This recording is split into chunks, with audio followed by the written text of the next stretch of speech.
Morning, this is a review of the anime Pani Poni Dash for Anime Month. No audio video clips from the show in question are being used, seeing that they belong to Funimation Entertainment and all their copyright holders. Code Equestria rules, as you know.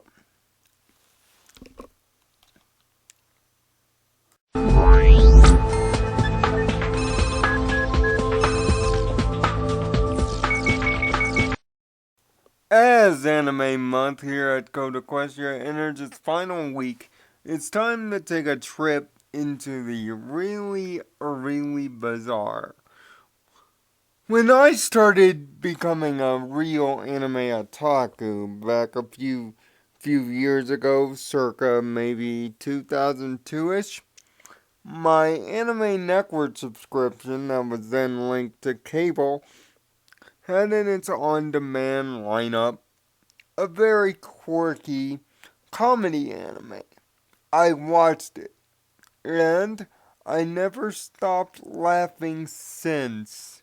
The anime in question is, of course, Pani Poni Dash, an anime that is all parts comedy, one part bizarre, and all parts of what the heck am I seeing?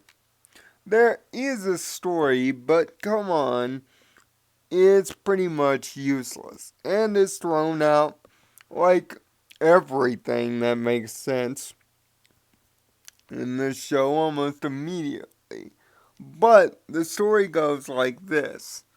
Pani Poni Dash is a slice of life comedy that bases around then 10-year-old Rebecca Minamoto, graduate of MIT. That's right, that MIT, the Massachusetts Institute of Technology MIT. Born of an born of an American father and a Japanese mother, and yes, that's coming straight from the May, folks. She has decided to take up her intelligence and be a school teacher at the Momosuke Academy, also known for the English set as the Peach Moon Academy, in Class 1C. 1C, though, has a reputation of being weird.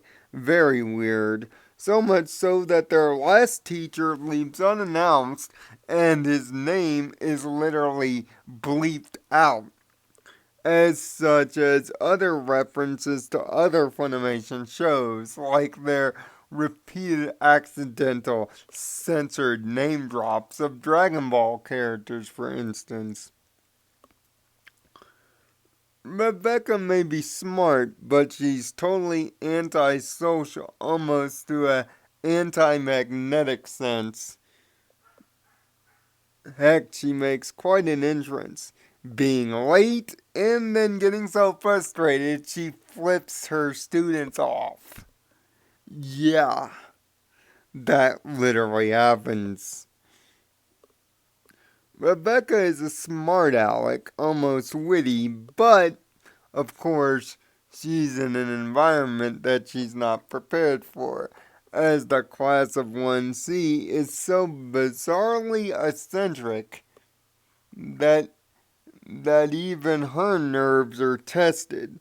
And because she's 10, she has 10-year-old moments, being easily scared, emotionally scarred, and pretty easy to pick on. So the real question about Class 1C is, who's really the teacher here? The 10-year-old genius or the middle school kids that she is, well, forced to teach? But she's not alone here. She's got the overly energetic and actually excited about teaching Satome and Miss Igarashi, who is an alcoholic and rather care less about the actual teaching profession. She pretty much goes paycheck to paycheck, check and is annoyed that students even bother her time. And the weird old geezer. Yep, he doesn't have a name either. He's just referred to as old geezer. Plus, Rebecca's bunny, yes, pet bunny, Masusa is in need of a shrink and some antidepressant pills. This bunny could make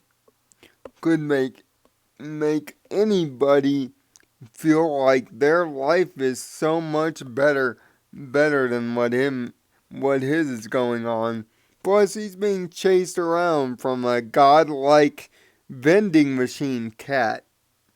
Yeah, all of this is real, and none of it makes any sense. The students of 1C themselves are also overpoweringly weird, from the overly energetic cowlick powered, literally, Himeko, all the way to the overly smart and considerate Rain, to number 6. Yes, her name is Suzuki, but because she's the 6th kid by a deadbeat dad, her name is number 6. Plus Miss Ichijo, the class rep, who acts both as religious zealot and weird silent girl all the same. Same. And other weird eccentric students from a magical girl wannabe to a droid to a top secret agent maid. Everything about this show is bizarre. And oh, I didn't even mention Rebecca is also being watched, monitored, and studied by the stupidest aliens ever. These guys get their kicks by playing spinning tops, buying Earth gear off of home shopping networks, and by practically playing pranks on themselves. Even some of the more bizarre surrealism that is found in the show is often caused by this ragtag group of aliens. Even down to the final parts of the show where a giant mech is found, known as Pani Poni X, that only Rebecca can drive. Everything in this show, from its opening titles to its closing titles, to its use of chibi animation, changes in animation style, quote unquote edited in scenes and censored out stuff, all is about the bizarre, and the dialogue is even more bizarre and strange. It's almost like a form of Saved by the Bell for weird people. But here's the funny thing. It's knockout loud funny. Because the dialogue is so abstract and the joke so sudden, it comes at a mile a minute. Almost by the time you're done recovering from one bizarre thing, 2 bizarre things have already happened. And with each of the students' personalities being kind of normal in this bizarre space, we can relate to the what the heck is going on here that the show exhibits. But also, what is bizarrely weird is although each episode in itself is its own weird thing, the show is so fourth wall and meta breaking that it almost knows that it should be continuity, even though the show isn't even really trying.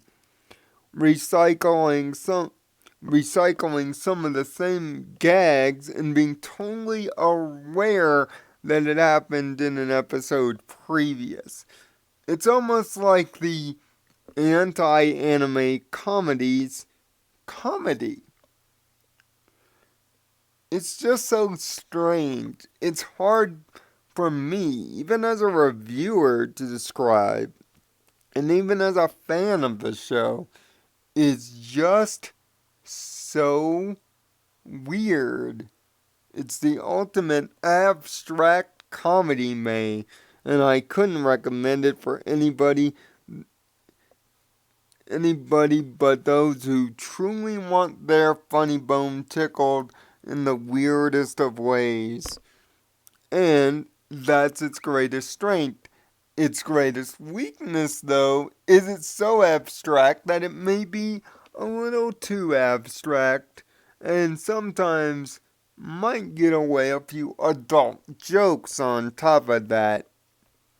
It's one of Funimation's most underrated dubbed animes, and if you have Hulu, I suggest you give it a look. I give Pani Poni Dash an enthusiastic 9 out of 10. Even if you watch just one half of this anime before your mind turns to mush like I did, it's a blast and a funny time of a watch. And God knows you want more, but could you really think of anything more? Find what's the funniest show animated you've ever seen? Other than Family Guy, The Simpsons, American Dad, or South Park. Give me something abstract. Until next time, find peace in your own nirvana. Thanks for watching.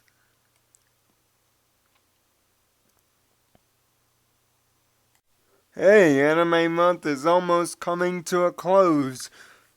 Make sure to stay tuned later this week for Dragon Ball The Review as I go Dragon Ball heavy to end this month of anime fun.